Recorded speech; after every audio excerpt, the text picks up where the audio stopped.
But logos goes back to the idea that our primary objective is to be understood, right? Our primary objective is to impart something to the people we're speaking with. And that obviously we're going to have to be reasonable. We're going to have to use intelligible and intelligent speech. And we're going to have to, as much as we can, use language in a correct way.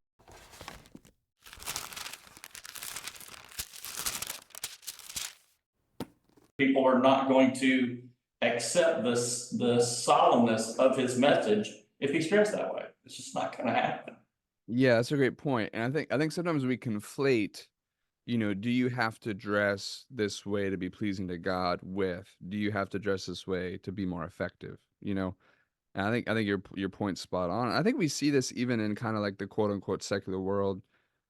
For example, I don't know if you guys are familiar. I'm sure many of you are with Jordan Peterson. Yes. He wears a suit everywhere he goes. Yes. And every time you see him, like in a podcast or at a speaking event or whatever, he's in a suit. So he's trying to communicate something, and I think everybody kind of subconsciously understands, okay, we have to listen to what he says. Now, you could be in a suit and say nonsense, and it's not going to convince anybody, right? But the Right. suit that's a building piece. That's a tool in your toolbox to say, okay, I'm dressing in a credible way.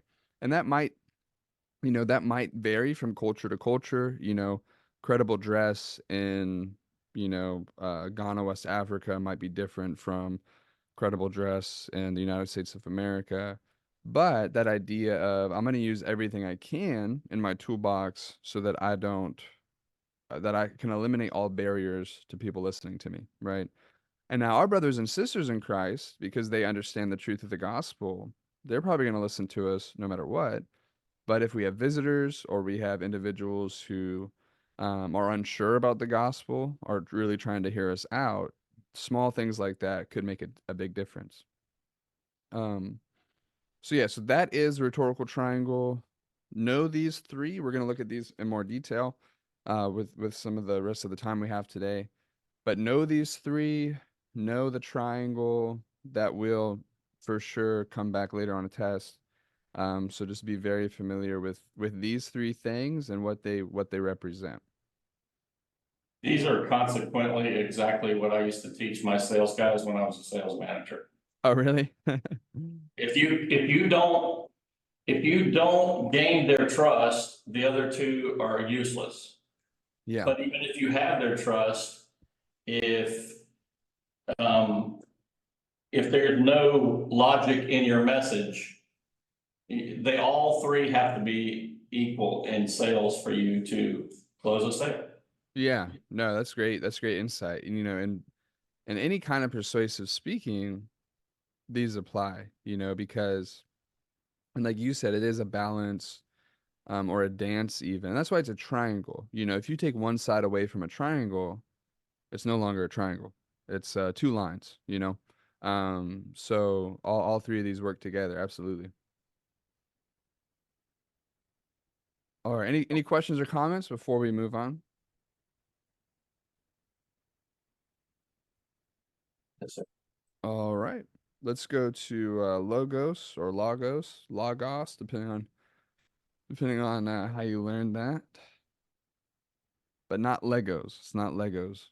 Um, so logos, reasoning. Logos means, quite simply, from our book here, intelligent speech. And this guy in the book says reasonable speech begins with right grammar. And it doesn't mean you have to be, what do we call them, a grammar Nazi or the grammar police or anything like that. But logos goes back to the idea that our primary objective is to be understood, right? Our primary objective is to impart something to the people we're speaking with.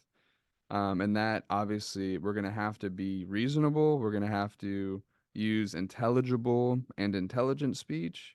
And we're going to have to, as much as we can, use language in a correct way.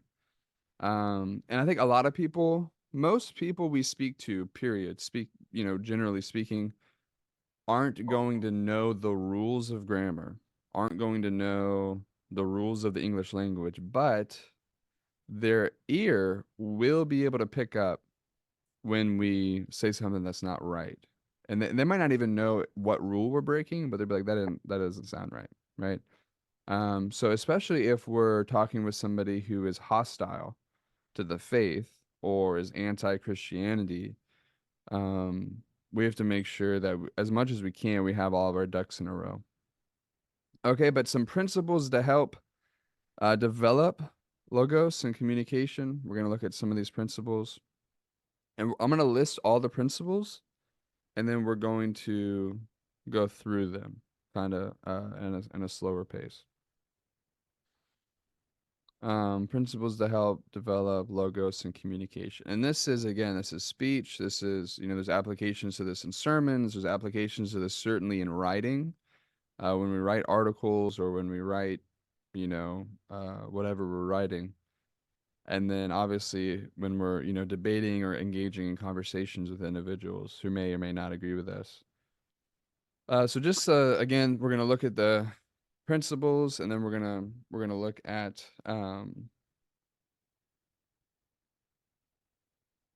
go through them in more detail. All right, so the first principle to help us develop logos and communication is to omit needless words. Mm. Omit needless words. And these are subtle things that, and everybody uses filler words when they speak, whether it's or or something like that. Some of us, I used to be real bad about using the word like, which I think is something my generation struggles with, maybe. So things that we kind of use or say that don't add anything to the conversation or don't mean anything, they're just there. And they're not bad or evil, but they are not their presence is not indicative of a fully maximized presentation. And a lot of people who are convincing, if you listen to lawyers, a lot of times good lawyers, they're what they say is so polished that every word is for a reason. Every word that is present is for a reason. I've heard a lot of people say that about Melvin Ote. If you ever listen to Melvin Ote preach, every word he says is there for a reason. And he's obviously a very convicting speaker.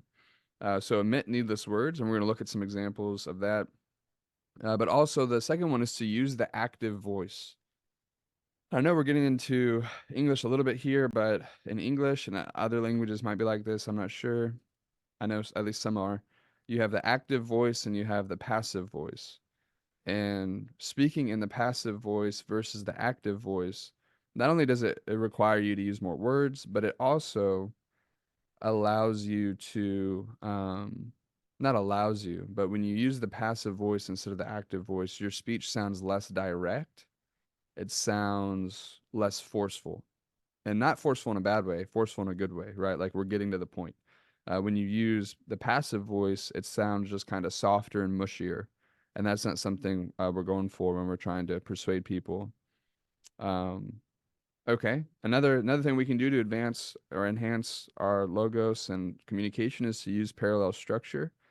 Now, it's hard to use parallel structure on the fly, but when we're writing something or when we're preparing a speech or a sermon or a presentation, as much as we can, we should try to use parallel structure, which again we'll look more at these more in detail in a moment. Use parallel structure, and then also number 4, be familiar with logic. So obviously this is not a logic class, and I don't know. I'm sure GST teaches something like that. I don't know. We just Y'all had have it. Yeah, say we what? just had it. We just had it last week. Oh, perfect. Okay then. Yes, Dave's pretty Um, smart.